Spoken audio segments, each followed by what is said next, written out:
Hey everybody, this is Andrew with MMA Sucker. With us, we got Charlie Leary, who will be taking on Jack Grant at PFL Europe 2. And that will be on, I just had it right here, June 8th. Available Yep. on the zone, and also tickets are available if you are traveling to or are from the Newcastle area. Charlie, thank you so much for your time. I really appreciate it. Not a problem. Thank you for having me. I kind of stumbled over my words. I think I mispronounced the name Leary. I said Larry for some reason. I thought, Yeah, no, or Leary, yeah. So to start us out, I don't know how you got started in MMA, but I'm always interested to hear that from fighters. Yeah. I don't know their backstory. How did you get started in this crazy You sport? know what? It's a weird one. It's a weird one. My brother used to box a lot, like when we was younger, but I always thought I was going to be a professional footballer. So I spent years just playing football. But I always liked combat sports. My brother got like the UFC one and stuff on video and things like that. So I watched the sport for a long time, and then I just fell out of love with football and out of the blue found somewhere to train locally and never looked back. Went down first session and yeah, never looked back. Quit football Uh, completely and just started to fighting. also just to also clarify, you mean soccer, right? Soccer. Sorry, Okay, yes, good. yes, Just soccer, making yes, sure for yeah. people that may not know, because sometimes Yeah, yeah. Americans can Sorry, get my bad. confused. Yeah, my bad. Sounds like that. That's good. I was going to ask. I'm always curious to hear the background of nicknames. 917. Where Yeah. does that come from? So that is basically because I hit hard. I hit hard. So we was away for one of my teammates' stag do's. He was getting married, and we'd gone to Magaluf, and there was about 40 of us over in Magaluf, and they've got all these punch machines that you hit the thing, and everyone's having a competition, and then I hit it and got the top score. And I had the hardest punch in Magaluf basically, and it was 917. So I didn't mind that one. I'd had a few nicknames leading up to that, which didn't really stick, and they weren't that great. So that one I was happy with. So this is gonna sound crazy. I'm from New York City, Yeah. and 917 is one of the area codes of New York City. So I was thinking maybe you like lived in New York City for some time, and you're like known as a New Yorker among your pals and all that stuff. So that's what I was thinking. I didn't. Yeah, no, no, completely different. Yeah. So one thing I also want to ask is that at the beginning of your career, you started out in BAMMA, uh, Yes, um, and they unfortunately shut down in 2018, I believe. I think it was. somewhere around there. Yeah. What Tell me, as a British mixed MMA fighter, Bama closing, what did that do to the overall scene in the UK and just Europe in general? You know what? It was tough because they were one of the biggest, if not the biggest at the time in the UK. Because we had Cage Rage, and then that turned to Ultimate Challenge, and obviously Cage Warriors was massive. Then it died off a little bit, and Bama took over. Um, Cage Warriors is obviously now huge again, but I thought it was really harsh for the UK fans and for the UK fighters when it did. But a lot of the guys from Bama went to Bellator Europe. So it actually turned out to be, I think, help the UK sport and help the UK fans and everything like that, because it then brought Bellator over and we're doing a lot more European shows and stuff like that rather than just being Bama and just being UK. So, I mean, I don't know the ins and outs, but when it first said that they were going to fold, I was a bit worried with what would happen, but it looks like it's turned out pretty well. Oh yeah, no, it definitely has with like I said, Bellator Europe, and then now Yeah, PFL Europe as PFL, yeah. well, and also UFC and other promotions that have expanded into UK as well. I mean, if you also want to kind of include Octagon as part of the Europe Yeah, thing of as course. well. Yeah, yeah. Um, Octagon. We've got some really good shows coming up, man. Really good shows. There's, like you say, Octagon, Aries in France now is doing some good stuff. Um, Obviously PFL and Bellator. I know it's the same company now. But I think that is making the sport so much better and so much bigger for the full world. And I think it's made the UK guys actually be able to make a living out of it. So we can train harder. You can do it full time now, and it just progresses the whole sport. So it's good for mhm. everyone. Speaking of PFL, Bellator, Yeah. just don't mind me asking, are you signed? Does your contract say PFL or does it say Bellator or does it say both? How does that whole thing work out? So no. So now my contract now says PFL. So I'm contracted into the welterweight tournament. But as far as I know, now someone else had asked this. Don't quote me on this. I could be wrong, but as far as I know, if Bellator need me or wanted me to fight, they'd work it out and I could fight for Bellator. I wouldn't have to change a contract. I wouldn't have to do this or do that. So as far as I know, if you're signed for one, you're basically signed for both. I think they're working as one, but two little branches rather than being two separate organisations. As far as I know, like I say, I'm not into it. I sign my contract, I sign my bout agreement, I let my manager deal with anything else, and I just go, yep, let me fight. If you don't mind me asking, when you first heard about the sale, were you worried at all that maybe you could potentially get lost in the shuffle among the Massive, hundreds of fireside? massively, massively. I was massively worried. It was to with the sale and with COVID all happening recently has really, really put a bit of a downer on my career. I was fighting 3-4 times a year regularly, and then since the pandemic hit, I fought like once a year for the last 4 years or whatever it is, 3 years, which has really put a ball ache on my career, especially as I'm getting a little bit older. I want it to be more regular, not less regular. Then I thought it would crack on. Things were opening up, and I went and fought Yancey in Hawaii. I thought, yep, this is great. And then all of a sudden, the talk of the sale was coming in, and things were up in the air. So I didn't fight again now for over a year. So, but things are looking up. I've got the fight, 8th of June, and I'm just focused on that now. Actually, I see from your record here, yeah, that's actually correct. You fought once in 2020, nothing in Yeah. 2021, and then the two fights in 2022 when things were kind of picking up a bit. Yes, yeah. This is it. So I had one fight in the pandemic. I went and fought in Milan, in the empty stadium. Then I was meant to fight in London, and I got pulled off the card because my coach tested positive for COVID or something. So I got pulled. I then took. I then got a fight a year later, or what? Or it'd been a year between the fights because one got cancelled. I then took a short notice fight in Paris to try and kickstart again. Then ended up another year waiting before fighting in Hawaii. And then after that, it's been over a year now. It was April last year that I fought. So Gotcha. So actually, yes, let's talk about your fight coming up against Jack Grant, yeah. another guy from the UK scene. And just curious to know, have you ever? I feel like the UK scene's kind of like this is a small world. Have you ever Yeah. interacted with him or You got know on what? show with him? No, it's crazy because, like you say, it is quite small, and normally you get to meet most of these guys at shows and things like that. And we train with a lot of guys now. Different guys from different gyms come to us, or we go to their gyms and stuff. But I've never trained with Jack before. But I have seen him. I mean, if you look at the records, we've both fought on BAMMA, we've both fought on Cage Warrior, we've both fought on Brave, we've both fought on Bellator. We're now both fighting PFL, so we fought on the same shows. We've been around almost the same sort of time, but paths have never crossed. He's always been someone that I've watched. He's an exciting fighter, and I like the way he fights. So he's always been someone that I watched fight. And the fact is, he's been in my weight class for most of the time. He's been down at lightweight. I was at lightweight. He went to welterweight. I've been at welterweight. So we've always been there or thereabouts. Just never crossed paths. It's a strange one. How do you prepare for a fighter like him? I hesitate to say all rounder because some people Yeah, perceive that as a negative, but I don't in this case. He is an all rounder. He's good at he submission, is. Yeah, good at striking. How do you prepare yeah. for a fighter like that? You know what? Recently, I got to a point in my career where I decided I've got to focus on me more than my opponent. If I know if I'm prepared to the best of my ability and I perform the way I can perform, it doesn't matter what they bring. I can beat them. So I know he's a good all rounder. I know he's really good on the ground. He comes to strike and he throws a lot of good shots. But I also know from experience when I start landing, people turn into grapplers.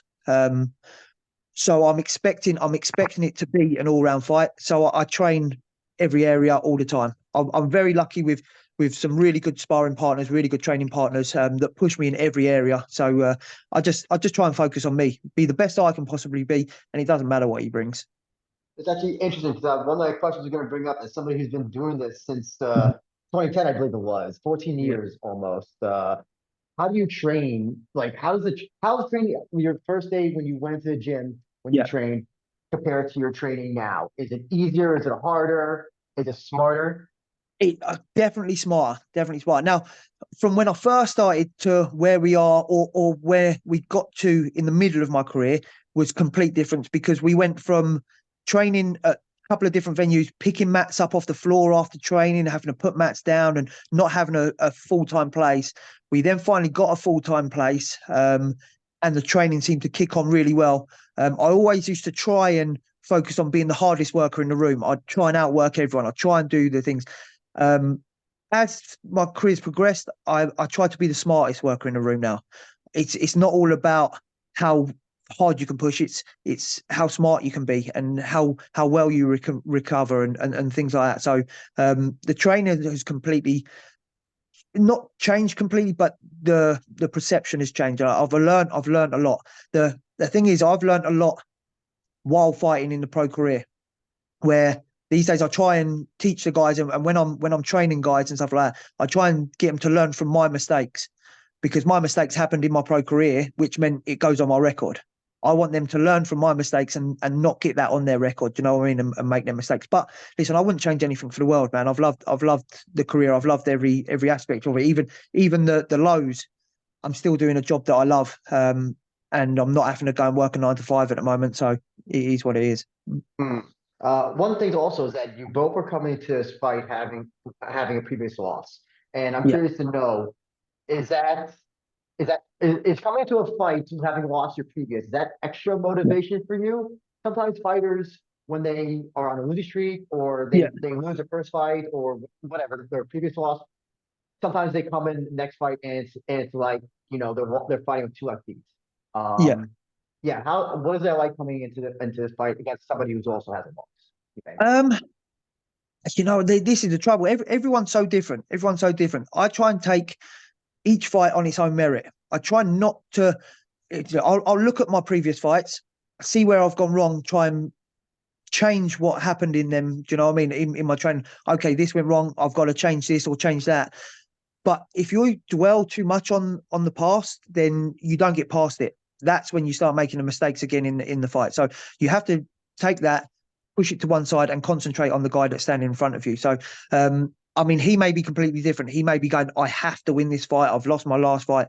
For me right now, I'm still just trying to be the best that I can possibly be.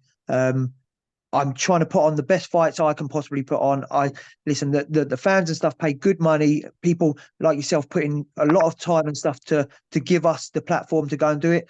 All I want to do is go and put on the best show that I possibly can for everyone else. And so, also, how do you see this fight going in your way? Do you see yourself getting the finish? Do you think he's just going to be too tough? It's going to be a 3 round rock and sock and You know, robots. you know what? I think I was just doing a few of these interviews and stuff like that, and I always aim for the finish. I don't like going to the judges. I've never really been favourable with the judges. I've had a few decisions where I could see it going the wrong way. But and he is tough. He is tough, and we know he's tough. And it is going to be an all-out war. But I think because of how hard I hit and the way my power carries. Do you know what I mean? I've got good cardio. I push the pace. My power keeps going even in the third round. I think I get a late finish. I think he comes out and has to push hard to try and outdo me, and I think he'll start gassing. I'll get the finish. Hmm.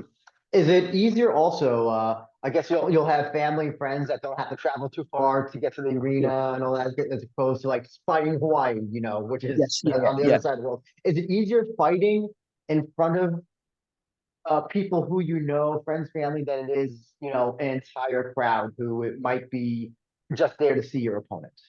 Oh, yeah. It's a strange one. It's a strange one. I love both aspects, man. Like I said, I've fought in hostile territory a few times, man. I fought like the Hawaiian in Hawaii. I fought the Jordanian in Jordan. Go to Ireland. I fought the Irish guy in Ireland. I fought in hostile, and I quite like that. I like the pressure. But there's something special about winning in front of your friends and family and having them in the stand at the same time. Do you know what I mean? Where you can celebrate with them, and you can feel how pleased they are and how much it means to people. Do you know what I mean? So being fighting in the UK again, and having people being able to come watch it is going to be a bit special. Yeah. Okay. I also got to ask as well, and please, you have to forgive me because I'm a Yank and I can't tell British English accents from Right. what are you? Are you Scouser? Is that Scouser No, accent? Is no, that? no, no, no, no. Oh, I'm down. I'm down. I'm near London, just outside London. oh, okay, okay, gotcha. Okay, I still get north and south and all that stuff. Yeah, yeah, Okay, yeah, is yeah. there is there like a I guess kind of like an almost north and south rivalry between the English They're all camps and fighters? There always is. There always is that north-south divide sort of thing. It almost goes into three. You've got like the north, the Midlands, and then the south. I think we've been lucky recently with it. When you only had things like BAMMA and Cage Warriors and stuff like that, it was very much divided because you knew you'd be fighting these guys all the time. With someone like Bellator and PFL and stuff, and the UFC taking a lot more of the UK fighters, you're fighting a lot more Europeans. You're fighting a lot more of the world stage now. So I think it's actually brought us a little bit closer together because you want to go and train with the best guys. So we'll go and train at Renegade or wherever it is with like the Edwards brothers and stuff like that, or the London Shoot guys with MVP and Alfie Davis and stuff. So we'll get a lot closer now with these guys when you're fighting on the bigger stage. But there is definitely still a divide, north-south divide, yeah, for sure. I gotcha. So when you win this fight, it goes your way, however it goes. What would you like next from PFL and or Bell? Well, obviously, I win this fight. I progress to the semi-finals of the tournament. I'm in the welterweight tournament. Oh my God, my apologies. I forgot you were in the tournament. My apologies. It's the I yeah, forgot yeah, about yeah. that. That's all right.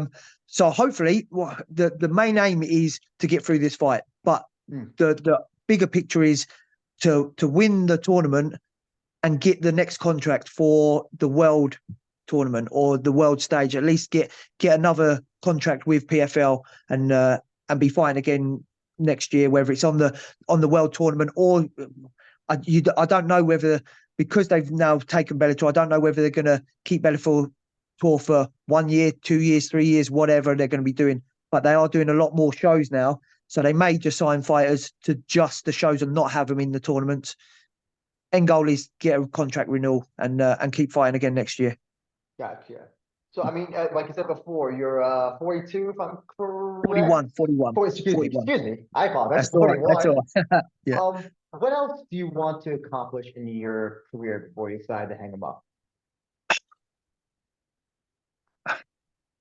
Oh, what? It's obviously fighting for a world title on one of the biggest promotions is the be all and end all. That's what everyone aims for. The thing is, I just want to leave something. Do you know what I mean? Like I want people to look at my career and go, man, he did well. He did well. Do you know what I mean?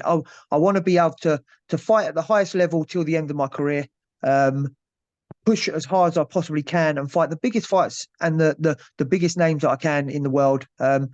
So I can then pass on my knowledge and go into the coaching and stuff like that with a good resume. Do you know what I mean? I want people to look at my career and go, he never ducked a fight. He fought everyone that got put in front of him. He went and put on a show every time. And I progressed as a full mixed martial artist, not just oh yeah, well he was good at one thing, or yeah he got lucky, or oh he done a lot of social media posts, so he got better advantages. I want people to look at my career and go, he got there because of the hard work he put in and how he done it. So Actually, that's interesting. I just saw this question right on the spot right now. As somebody who grew up in the time or was fighting in a time when there was yeah, no social media, only way to yeah, promote fights was through radio, TV, newspapers, yeah, yeah, maybe through like message boards on the internet. yeah, Sure Dog or whatever. But yeah. like for you yourself, have you adapted, or would you say that would you have you adapted to this new way of You know having to what? promote your fights? I I always say I'm terrible. I'm terrible at it. I have good ideas, and the amount of people say, "Oh, Charlie, you should post more. You need to do this more and do that more." And I know I should. It's funny, man. I've got a wife and 3 kids at home, and when I'm not training, I want to spend time with them. Do you know what I mean? I don't want to get home and have to sit on my phone doing posts and put this out and oh, what algorithms is and how what the hashtags are. I just want to spend time with my kids, man. Enjoy my life. Now, maybe that is to my detriment, and maybe I might have got bigger opportunities if I had pushed the social media side. But I also want to be, like I say, remembered and regarded as achieving stuff for what I've achieved as an athlete, not for how much I talked or how many posts I put out or how many likes I got on Instagram. You know what I mean? So it goes both ways. I got you. And so, well, just the last few questions I have is, if you have any sponsors or if you have your gym or anybody you want to give Yeah. a shout out to, you can go Yeah. ahead and do that. Lovely. Everyone at my gym, Team Crossface is massive. I know I'm always going to forget names, but I've got head coach David Lee, training partner Sam Patterson has been huge for me, David Pamphil, Martin Hudson, Reese Stocker. So all the guys at Team Crossface has always been a massive help. Sponsor Whiskey Wolf have always been there for me, been huge for me as one of my sponsors. And then recently, I'd say recently for a few years now, I've been really lucky to have Hemel Physios. So my physio, he trains with us as well, but he's been looking after me, keeping me ticking over. And Summit Chiropractic have been looking after me recently, and they've been a massive help. Really, really keep me going and helping out with any little niggles and stuff like that. So I'm like I say, I've been very lucky with everyone who's helped out. I've got XL Plumbing, one of my sponsors. I know I'm probably forgetting people, and I do apologise to them. But yeah, I've been very lucky with how much help I get. Even to guys that I train with privates and stuff like that. I've got a guy called Steve Muscat who always moans at me for never mentioning him. But he helps out my wife, my kids, my family, everyone. It's just been great. So I'm a lucky man. I know we talked about social media before. If you want to plug your social media, you're more than welcome to. If you don't, that's totally fine, So man. I have, even though I'm not very good at it, I have got Instagram. I think it's Leary917. I'm on Facebook as well. I think I've got an athlete page on Facebook that I very rarely look at. My manager had set up that I very rarely look on Facebook very much. I'm also on Twitter. I think it's Leary8 MMA or something like that. But I am on them. You'll find me if you want to. Add me up, follow, do what you can. I will always try and get back to messages and stuff like that. But I am terrible at posting. Maybe people can get on there and start messaging me and tagging me in posts and get me doing it a little bit more. Gotcha. And I'd also like to give you an opportunity if you have any last comment or statement you'd like to make to Jack Grant, the floor is yours. Listen, man, Jack has been around as long as I have. Listen, he's a great athlete. I know he's going to bring it. I don't need to talk any crap. I don't need to mouth off. He's going to bring the fight anyway. So best of luck, and I'll see you on June the 8th. Yeah, and if you can check out PFL Europe 2 on June the 8th on DAZN, Charlie Leary versus Jack Grant. And Mr. Leary, thank you so much for your time. Really appreciate it. Thank you. And, No, I really appreciate it. Oh, no problem, no problem. And it's definitely going to be a great fight. I'm looking forward to it. Thank you. Lovely. Thank you very much. And honestly, thank you for your time.